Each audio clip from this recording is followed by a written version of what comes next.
Hi, I'm Jeff Dixon. We're talking about gifts, and this series is a series with a whopper title. It's the greatest study on the history of spiritual gifts in all of human history, mankind. No, that's not the title.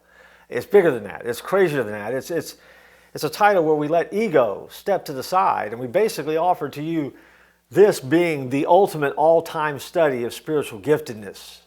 So whatever the title is, that's what we're doing right now.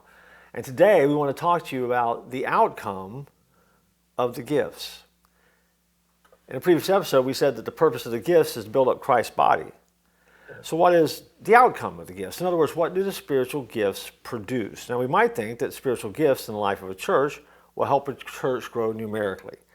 While people going to church is awesome and you want people to go, Paul says the outcome of spiritual gifts is something else. He says in Ephesians 4:16 this: "From him, the whole body, fitted and knit together by every supporting ligament, promotes the growth of the body for building itself up in love by the proper working of each individual part." So in other words, a healthy church has nothing to do with numbers, but it has everything to do with members exercising their gifts. Not for self-promotion, not for narcissistic reasons, not for their own glory, but the spiritual gifts are there for the spiritual growth of the body and the mission of proclaiming Christ in the world, which will be identified by love. Love for each other, love for Christ, love for those who need to know him.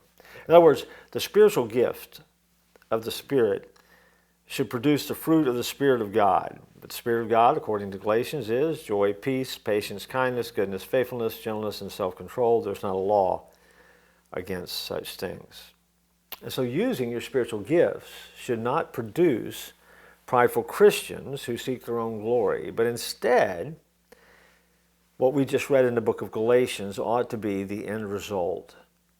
So the outcome of using the giftedness that God has given you will help and encourage those around you and help you in your own life to produce the joy, the love, the peace, the patience, the kindness, the goodness, the faithfulness, the gentleness, and the self-control that the Bible speaks so strongly about.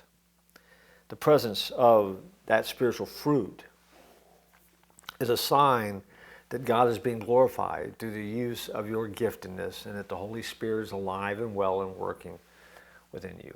And so, to understand the spiritual gifts, you have to understand the outcome of the spiritual gifts, designed to build up the body, and you build the body up with the fruit of the Spirit.